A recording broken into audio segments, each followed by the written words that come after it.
You are listening to the Digital Parent Podcast with your host, Ced Lewis.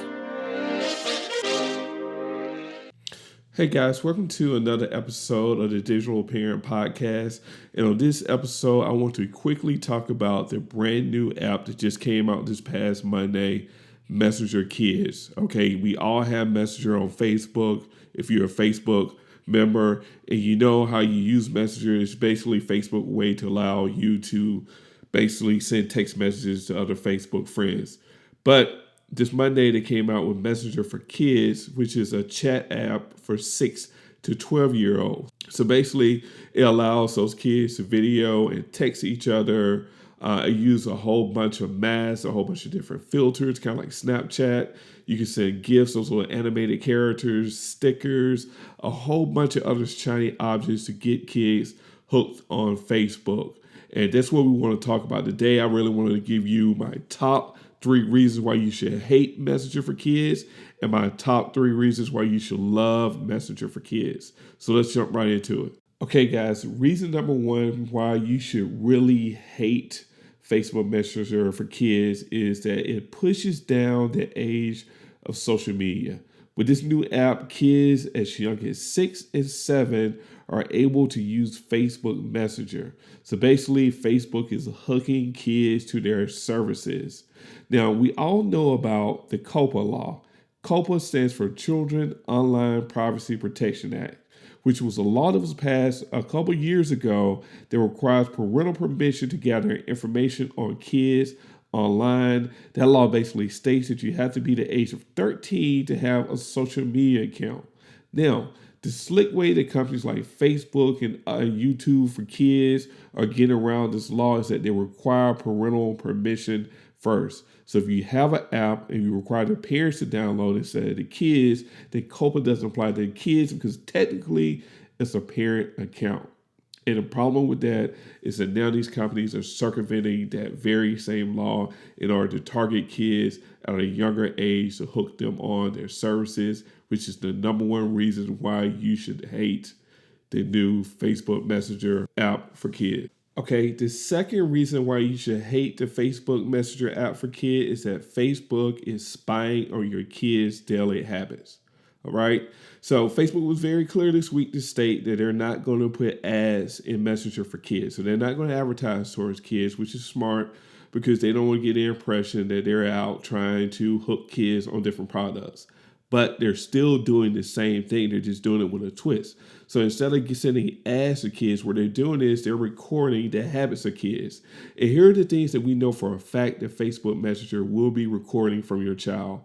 All of the content in your kids' messages that they receive and also messages that they send out to other kids, any photos that they take and send out to other kids, and also information about their devices, like if they're using an iPhone versus Android, Samsung versus another Android phone, they will be collecting that information. The reason for that is that they want to learn about your child's habit. So if your child has a new shiny toy for Christmas, they're sending that picture out, they're going to take that information, package it, and send it to the toy companies and say, hey, this is what 6-year-olds are playing with this Christmas. This is what 8 years old are playing with this Christmas. They want to see, where your kid is located, what malls they like to go to. That's more information they're going to sell to these companies. So they may not be putting an ad in their stream or an ad between posts, but whatever your kid is doing while they're on Messenger, that data will be used and packaged to sell to companies to make money. And that's the second reason why you should hate Facebook Messenger for Kids. Now, the third and the last reason why I really think that Facebook Messenger Kids is really dangerous is because of internet addiction. And we've covered that topic a lot on the Digital Parent Podcast. If you refer back to episode number 28 with Dr. David Greenfield, he talked about how internet addiction is real. He talked about the brain and how like these apps such as Facebook Messenger releases dopamine where kids get hooked to like clicking on like buttons and things of that nature. The fact that Messenger is targeting 6-year-olds and 7-year-olds is very dangerous. If you really think about it, this is a very protected time where those kids should be out playing with other kids. They should be working on their social skills, like their face-to-face, human-to-human social skills, not online social skills. That's where they should be working on their motor skills, critical thinking, being kids, being a part of nature, not being plugged in a part of social media. And the fact that Facebook and Zuckerberg is really targeting these babies going to kindergarten is very dangerous. And I know some of you may say, well, you know what? They already have tablets. They already have iPhones. That may be true. They may already have those devices. They may already be playing some type of game on those devices, but they're definitely not on social media on those devices, and they're definitely not talking with other kids on those devices. That's where the internet addiction comes in, because it's teaching those kids at a young age to really look for that social gratification that comes from likes and other people commenting on pages. It's getting them hooked at a very young age. And don't believe the hype. The main purpose of Facebook Messenger is to wean these kids onto Facebook once they turn the age of 13, when they get out of COPA, so they become addicted to Facebook. And at that point, Facebook moves Snapchat out of the picture. It's a big money grab for them because it's their main competition. Snapchat has all the younger kids. So guess what? Zuckerberg and the crew, they go even younger. They hit them at the age of 6 and 7 before Snapchat comes into play to hook them onto their platform. Now, we've covered like my top 3 reasons why you should really hate Facebook Messenger.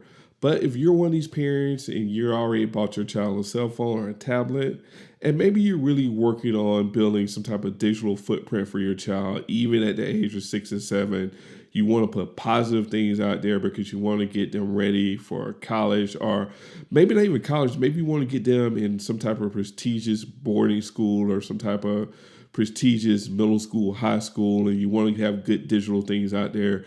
You may think it's okay to have your child on these platforms. So if that's the case, I'm going to give you quickly my 3 top reasons why you should really like Facebook Messenger and the things you should love about it.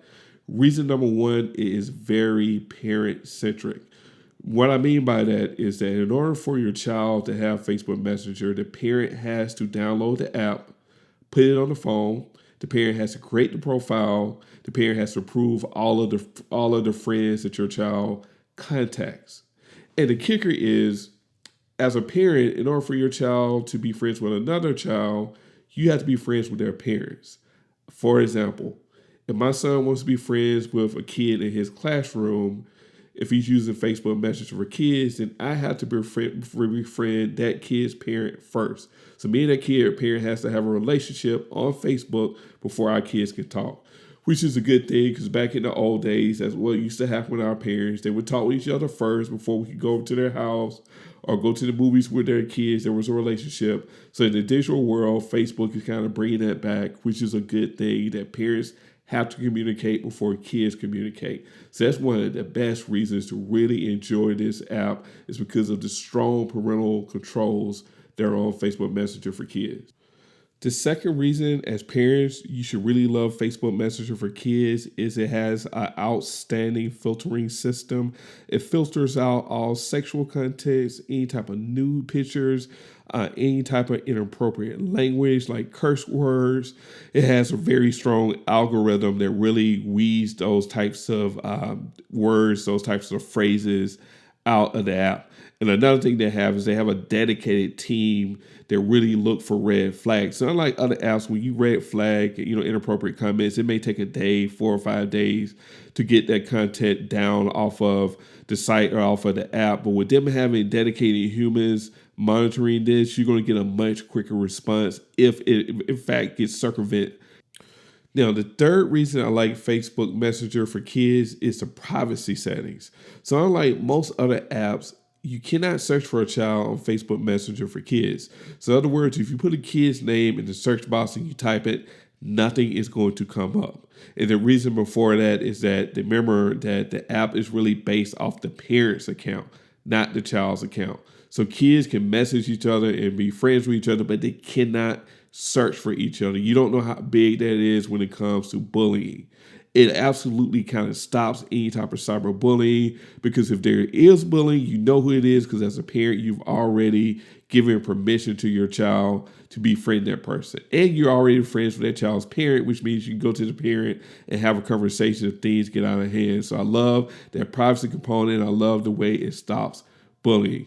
So those are the top 3 reasons why I really love Facebook Messenger for kids. And I hope you really enjoyed this episode. I gave you the 3 reasons why you should be worried, the 3 reasons why you should like it. And I hope you have enough information to make a real informed decision before you download this app. Please go to iTunes and rate the Digital Parent Podcast. Let us know if you like this episode. Let us know if you like these episodes on feedback about different apps. We'll make sure we do them in the future. Until the next time.